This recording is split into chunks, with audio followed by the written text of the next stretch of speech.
Bless, You don't God know that. bless, you will Don't- not you have gotta- a war. Don't tell us what we're going to feel.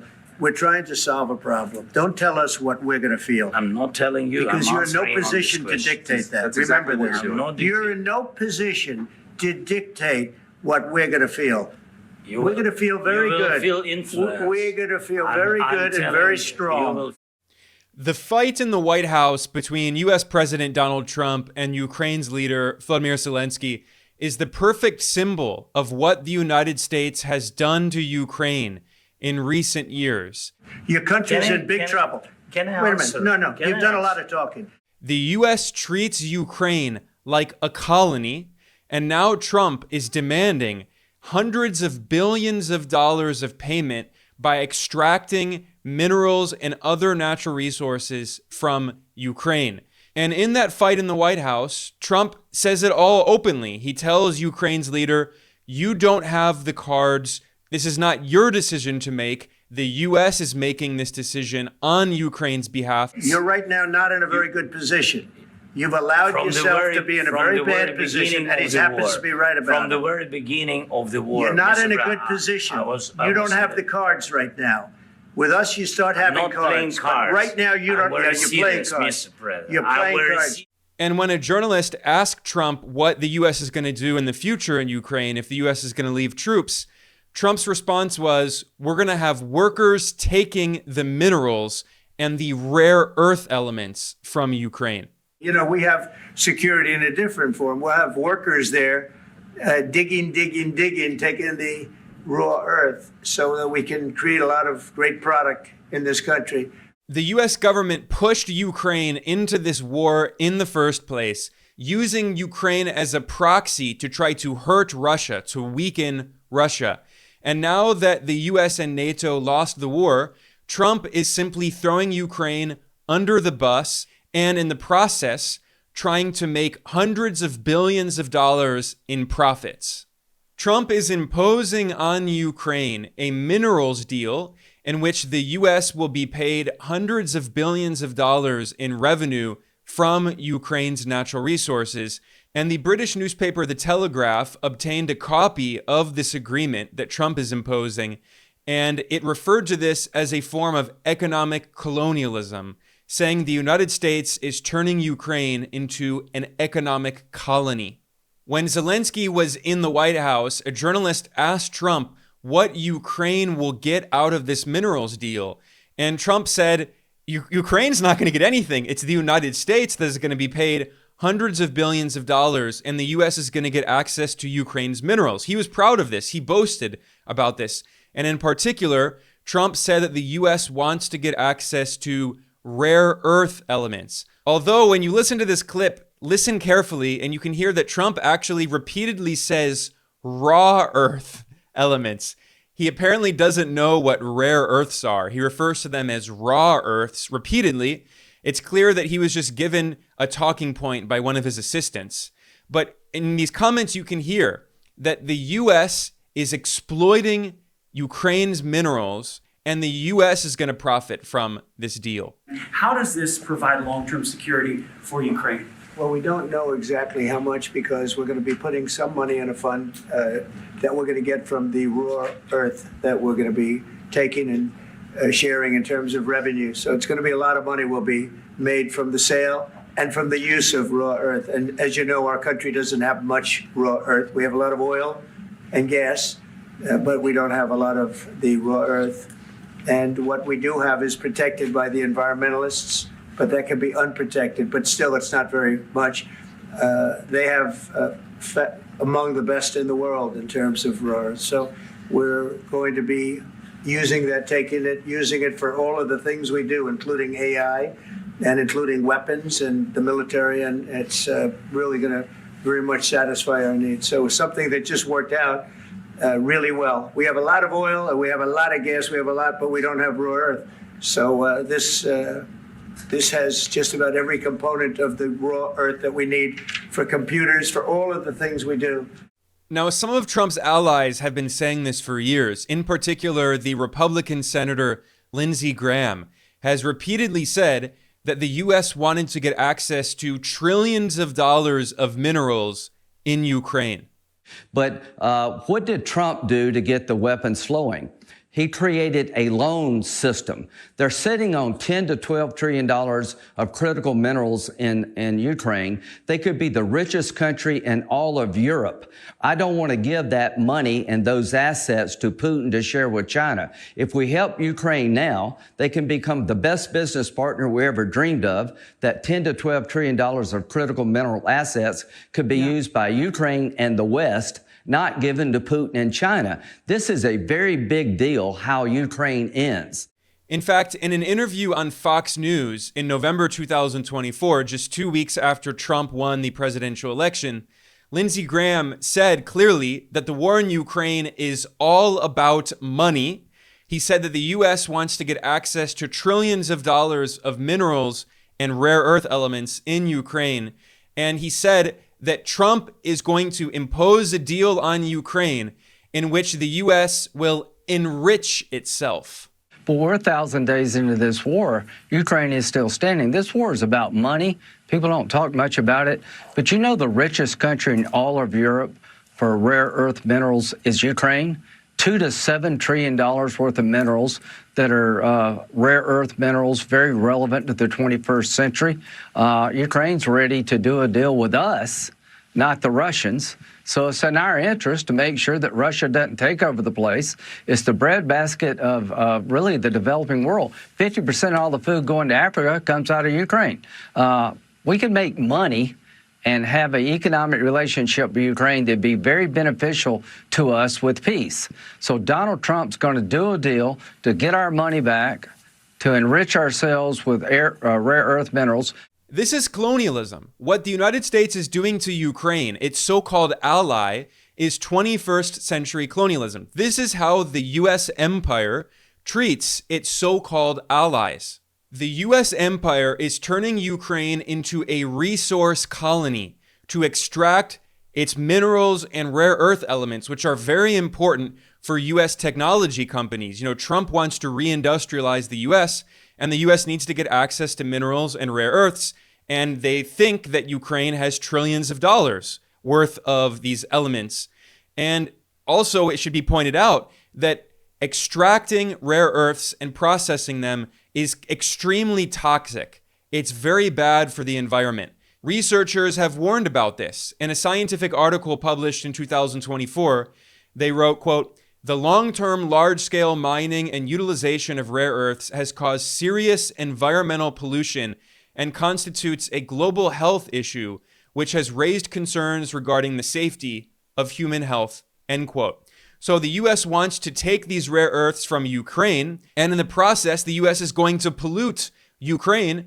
But of course, the U.S. treats Ukraine as a colony, so they don't care. They don't want to pollute people domestically in the U.S., although, you know, Trump criticized environmentalists. But this is how the U.S. empire treats Ukraine, as a colony, so they can poison the Ukrainian people, because the way that the U.S. empire sees it, Ukraine has been destroyed as a country thanks to the U.S. using Ukraine as a puppet, pushing Ukraine into this war, this proxy war against Russia. Ukraine lost, the U.S. lost, NATO lost. So now the U.S. wants to suck Ukraine dry and poison the country in the process. And there is, of course, a geopolitical element of this. It's not just U.S. corporate greed. It's also the fact that the United States is trying to weaken China. The U.S. is waging a new Cold War on China, and China plays a central role in global supply chains, especially for rare earth elements and critical minerals. And the U.S. Congress has a committee on the Communist Party of China that is dedicated to plotting the new Cold War and planning ways to try to weaken Beijing. And the U.S. Congress published a lengthy report that is called the Critical Minerals Policy Working Group Final Report. And it's subtitled Creating Resilient Critical Mineral Supply Chains. And this document is part of a larger campaign backed by the U.S. military that refers to China's role in the critical mineral supply chain as a national security threat. Those are the words of the U.S. Department of Defense. So the U.S. thinks that Ukraine could be a potential new source for rare earths in order for the U.S. to reduce its dependency on China and try to weaken China by removing it from the supply chain. Everything that the Trump administration is doing is aimed at trying to weaken China. And of course, this is bipartisan. The Biden administration was doing this as well. However, unlike Biden, Trump has proposed that the U.S. should try to ally with Russia against China. Trump admitted openly in an interview in October 2024 that he wants to divide Russia and China as part of his strategy to weaken Beijing. The one thing you never want to happen is you never want Russia and China uniting. We united them. It's a shame. The stupidity of what they've done. Well, I'm going to have to ununite them, and I think I can do that too. I have to ununite them. In fact, if you watch the full meeting that Trump held with Zelensky in the White House on the 28th of February, as I did, if you go through all of it, you can see that Trump hinted at this. He said the U.S. wants to invest in Ukraine to get access to its rare earths, or as he said, raw earths, and other minerals. And he said that the U.S. wants to use that to create technology, including weapons. And then Trump said that the U.S. is going to use those weapons in many locations, as he said. Listen here. We'll have workers there digging, taking the raw earth so that we can create a lot of great product in this country. This is an incredible agreement for Ukraine because we have a big investment in their country now. And what they have, very few people have. And we're able to really go forward with very, very high-tech things and many other things, including weaponry that we're going to use in many locations, but that we need for our country. That clip is very revealing. Trump was saying the quiet part loud.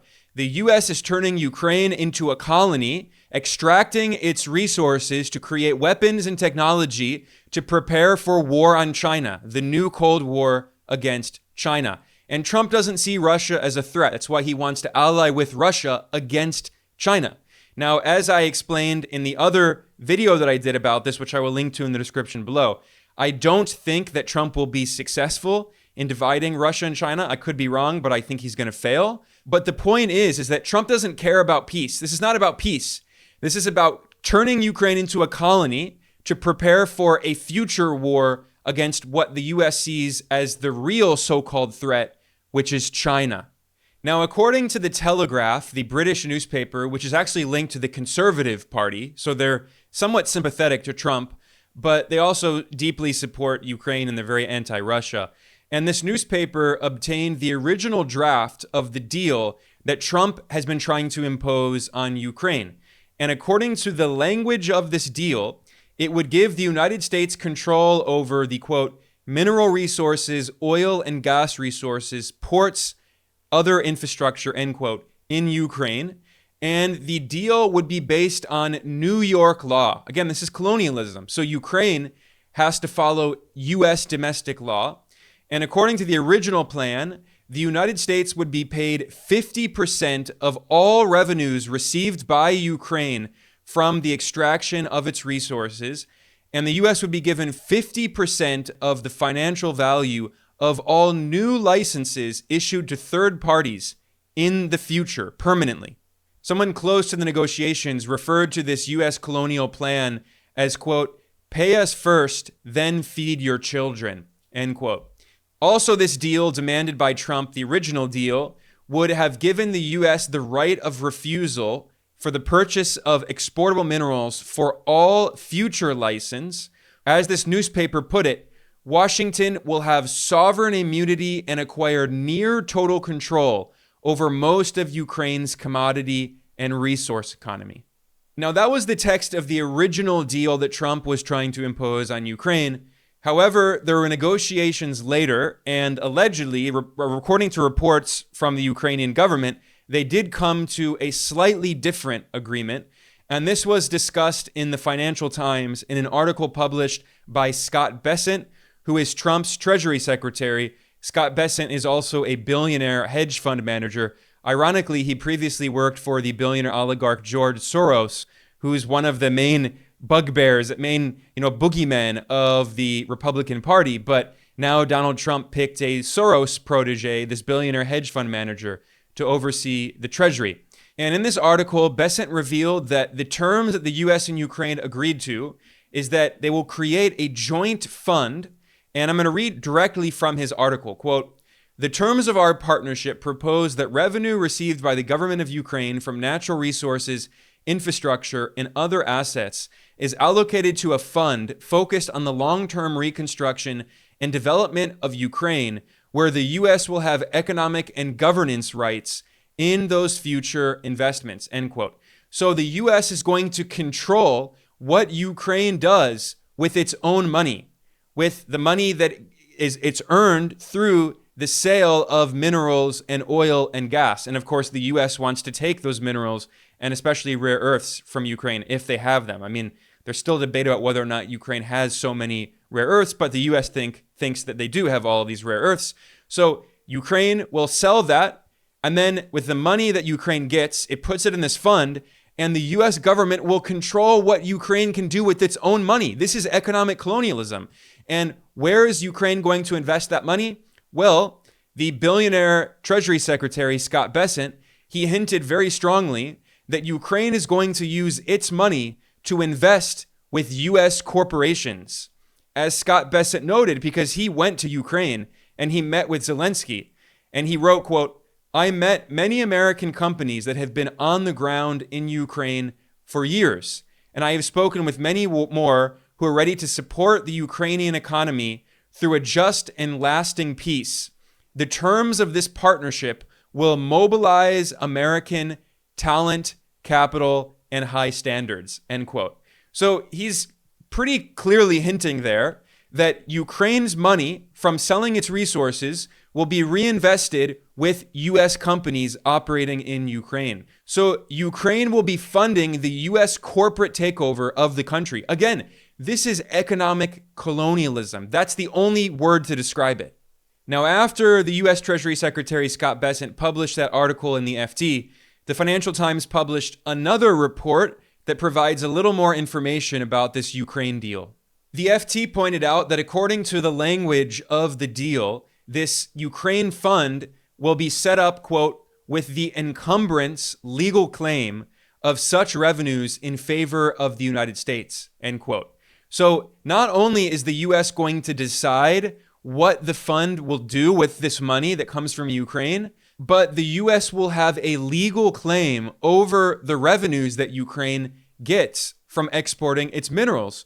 And as the Financial Times pointed out, they published Scott Bessent's article, but they pointed out that he conveniently did not mention how much of the proceeds from mineral extraction will be allocated to the fund or how much will be paid to the United States. He conveniently left out this very important detail about how much money the U.S. is going to be paid from Ukraine.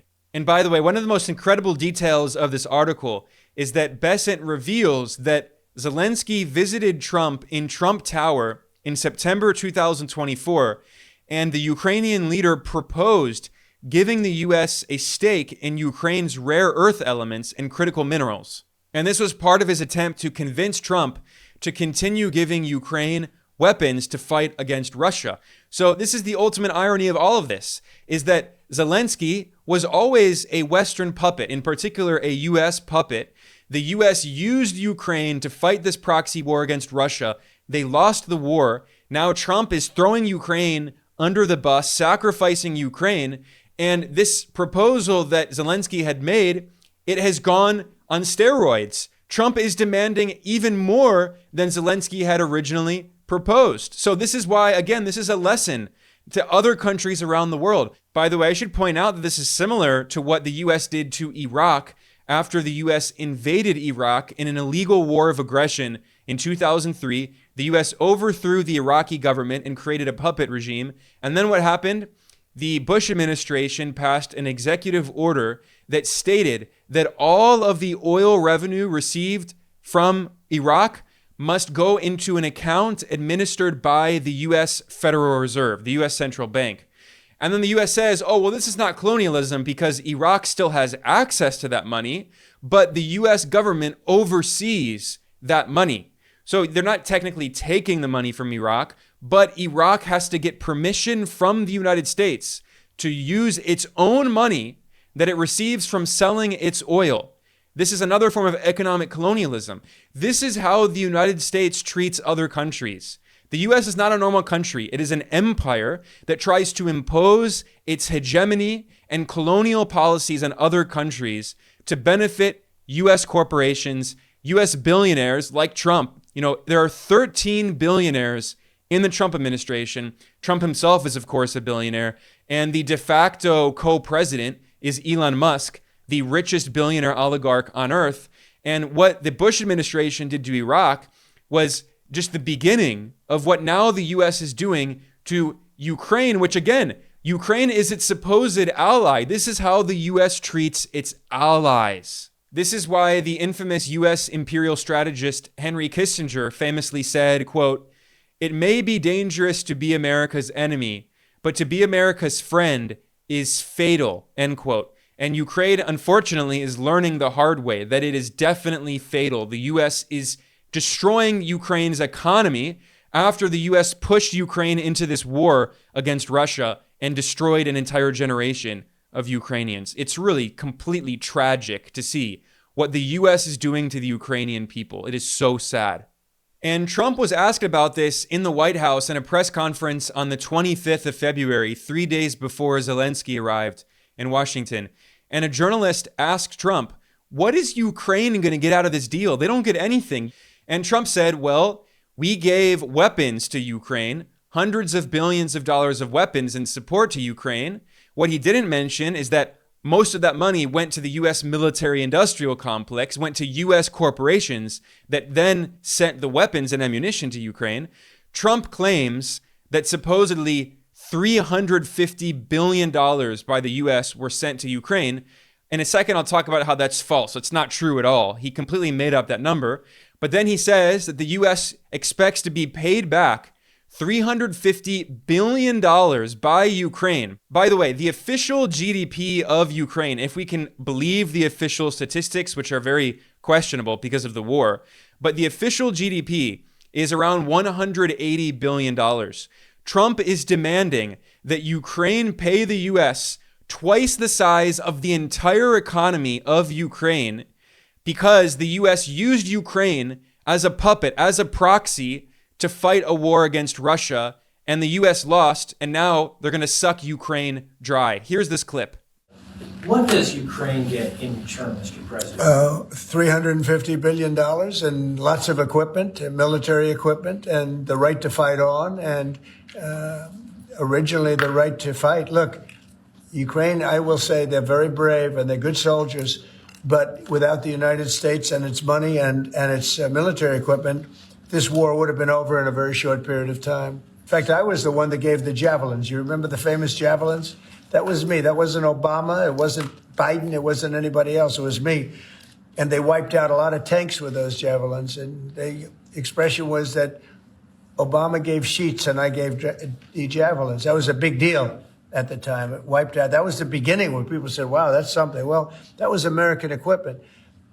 Without American equipment, this war would have been over very quickly. And American money, too. I mean, a lot of money. By the way, note how at the end of that clip there, Trump boasted that he gave Javelin missiles, that's anti-tank missile systems, to Ukraine. And he said that Obama only gave Ukraine sheets, where he gave Ukraine missiles. So Trump is boasting of the fact that he helped to start this war in the first place. And now Trump is trying to blame everything on the Democrats, on Obama and Biden, saying he had nothing to do with it. But at the same time, Trump is so stupid that he says, I had nothing to do with this, but then he boasts, yeah, I gave Ukraine all of these weapons to fight a proxy war against Russia. And now he's expecting Ukraine to pay $350 billion. He's repeated this figure multiple times. Here's another clip in which he makes it clear that he wants to suck out of Ukraine twice the size of the entire GDP of the country. Spent money like nobody's ever seen, $350 billion. The other thing that we don't like is that Europe has spent $100 billion. We've spent $350 billion. So what we're doing is now we're saying, look, we want to be secured. We want to get that money back. This number that Trump keeps citing of $350 billion is completely made up. He fabricated it. Even according to the U.S. Department of Defense, the Pentagon, They reported that in the 3 years from the beginning of 2022 to the end of 2024, the U.S. military appropriated $182.8 billion in just appropriations. Now, that includes not just money that went to Ukraine, it also includes all of the military operations related to this proxy war against Russia, including the training of military personnel in Europe, including all of the weapons and ammunition. And again, I need to stress, a lot of that money went to the U.S. military-industrial complex. It wasn't aid in scare quotes the U.S. was giving to the Ukrainian people.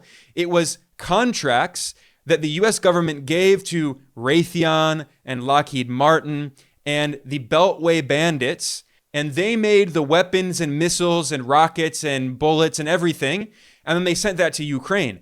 But Ukraine wasn't benefiting from it. It was the U.S. military-industrial complex whose profits skyrocketed, and Ukraine sacrificed an entire generation of people. So Ukrainians were dying on the front lines. The U.S. was fighting to the last Ukrainian, but the U.S. military-industrial complex profited, and now Trump wants Ukraine to pay back twice what even the Pentagon says was appropriated. By the way, I should point out that other analyses, independent analyses done by, for instance, this German think tank, the Thiel Institute, they estimated that the U.S. spent around $120 billion. Again, a lot of that went to the U.S. military-industrial complex, but this is, even if you're being very charitable and you're using the Department of Defense's official figures, Trump is demanding twice as much as the Pentagon was appropriated in payment from Ukraine, sucking Ukraine dry. And when you consider all of this context, you can understand why the Ukrainian leader, Volodymyr Zelensky, was so angry in this press conference he held with Trump at the White House. And this is why it's so condescending and so arrogant to hear these leaders of the U.S. empire that has waged war around the world, has killed millions of people, has devastated entire regions of the world, and yet J.D. Vance, the U.S. vice president, who his career was cultivated by the billionaire oligarch Peter Thiel. He created J.D. Vance in a political petri dish. And then here is Vance in the White House, and he's lecturing Zelensky about why Zelensky needs to thank the U.S. after the U.S. destroyed Ukraine. He claims in an Orwellian fashion that the U.S. is trying to save Ukraine, but in reality, it's the U.S. that destroyed Ukraine in the first place. But if you Mr. President, with respect, I think it's disrespectful for you to come into the Oval Office and try to litigate this in front of the American media. Right now, you guys are going around and forcing conscripts to the front lines because you have manpower problems. You should be thanking the president for trying to bring an end to this conflict. And do you think that it's respectful to come to the Oval Office of the United States of America and attack the administration that is trying to prevent the destruction of your country? And then in this meeting, Trump repeatedly told Zelensky, you are not in a position to dictate terms to the end of this war. We control Ukraine. We are deciding how this war is going to end. You are our colony. Trump repeatedly said, you don't have any cards. We have the cards. Trump treated this like a card game. Don't tell us what we're going to feel. I'm not telling you. Because I'm you're in answering no on position this to question. dictate that. That's Remember exactly what this. you're doing. You don't have the cards right now. With us, you start having I'm not cards. playing But cards. right now, you don't. I'm very You're playing serious, cards. miss. And then one of the most insulting parts of this is that Trump said, our stupid previous president, Joe Biden, gave you $350 billion. I've already established how that number is fake. But Trump said, Biden spent all this money on Ukraine, and I'm demanding that you pay back all of that money, even though that money, a lot of it went to the U.S. military-industrial complex. And then Zelensky, I mean, this guy is a total U.S. puppet, and he's now realizing that he destroyed his country on behalf of the U.S. empire, and he's being blamed for it. And this is why Zelensky's like, wait, you can't blame me. It was your government. Yes, it was a Democrat, but it was still the U.S. government. Trump can't come in and say suddenly that now the U.S. is a new country. Everything that happened before I entered the White House never happened because now I'm the president and Biden was a previous president. That's not how politics works. Trump is the leader of the United States. The previous presidents, including he himself, are responsible for this war. We gave you, through I this said thank stupid you. president, $350 billion. You voted we gave for you your military president. equipment. You and you voted men for are your brave, president. but they had to use our military. What about West if Indies? you didn't have You our invited military me- equipment, you invited if me you to didn't speak- have our military equipment, this war would have been over in 2 weeks. In fact, Trump repeatedly boasted that he gave the Javelin missile systems to Ukraine. And he boasted that Obama only gave blankets and sheets, but Trump gave missiles. And now Trump says, oh, I had nothing to do with this. Blame my predecessors. This is why Zelensky says, but it was your government. The people of the U.S. voted for Biden and Obama, and then they also voted for you. You're all responsible. Trump wants to erase all of that history and simply is telling Ukraine, pay up. For you, what That what wasn't this with me. means, it That was wasn't with you. a guy named Biden, who was not a smart person. This That is was your, with, this that was is with your Obama. president. It was your president. Excuse me. That was with Obama, who gave you sheets, and I gave you javelins. Yes. I gave you the javelins to take out all those tanks. Obama gave you sheets. In fact, the statement is Obama gave sheets and Trump gave javelins. You got to be more thankful, because let me tell you, you don't have the cards. With us, you have the cards. But without us, you don't have any cards. That fight in the White House is, for me, the perfect symbol of this colonial relationship that the U.S. has with Ukraine. The U.S. fought until the last Ukrainian. You know, Trump and Vance were yelling at Zelensky and telling him to be grateful because they no longer have any soldiers to fight in Ukraine. You have to be thankful. You don't have the I'm cards. thankful. You're buried there. Your people are dying. tell you You're again, running low I know. on soldiers. Don't- Listen, don't, please, you're running Mr. low on President. soldiers. But that's because the U.S. and NATO fought to the last Ukrainian. They're the ones who sacrificed Ukrainians, and now they're telling Ukraine to be grateful for us sacrificing you. And then the worst of all of this, the cherry on top of the imperial hypocrisy, is that the U.S. is demanding to be paid back after the U.S. fought to the last Ukrainian. It is so vile. It is so cynical. And then after all of that, as if it weren't insulting and stomach churning enough, the obsequious Trump toady, Lindsey Graham, this Republican senator who obediently tells Trump, yes, sir, whatever you want. Yes, sir, I will do it. Please tell me what to do. He goes out in a press conference, and then Lindsey Graham says that Ukraine and Zelensky can no longer be trusted to be partners in business investments of the U.S., acting as though Ukraine is benefiting from this. Ukraine's not benefiting. It's the U.S. that is benefiting from extracting the minerals from Ukraine and turning Ukraine into a colony. At the end of the day, I was hoping that this minerals deal, which would be transformative in the relationship, would go over well. What I saw in the Oval Office was disrespectful, and I don't know if we can ever do business with Zelensky again. And I think he has made it almost impossible to sell to the American people that he's a good investment. Listen to what he said there. Lindsey Graham is acting like Ukraine benefits from this. He says we're investing in Ukraine, but the U.S. gets revenue from Ukraine's sale of its minerals and oil and gas. The U.S. controls all of the investments that Ukraine makes. Ukraine's not benefiting from this. It's U.S. corporations and the U.S. government that are benefiting from this. This is colonialism. And then finally, a journalist asked Lindsey Graham if he thinks that Zelensky should stay in power. And this U.S. senator says that Zelensky should consider resigning because the U.S. wants an even more obedient puppet. They want to throw out their old puppet because their old puppet is no longer obeying orders, so they need a new one. He either needs to resign and send somebody over that we can do business with, or he needs to change. For me, this whole affair is the perfect symbol of the true face of the U.S. government. You can never trust the U.S. government. Trump is making that very clear. But this is not new. This is not just Trump. The U.S. empire has been carrying out these kinds of policies for decades. The difference is that Trump doesn't hide it. He says it openly. He says the quiet part loud. Look, for instance, at the U.S. relationship with the U.K. At the end of World War II, famously, in 1945, the U.S. gave a $4.3 billion loan at that time. Adjusted for inflation today, that would be a loan of $77 billion. This was twice the size of the entire British economy at the time. And it took the UK 6 decades to pay off this loan. It was finally paid off in 2006. And the New York Times pointed out that at the time, this loan strained relations between the US and the UK because British politicians expected that the US would simply give this as aid to the UK because this was the end of World War II. Their country was destroyed in World War II. But again, this is how the US empire treats its so-called allies.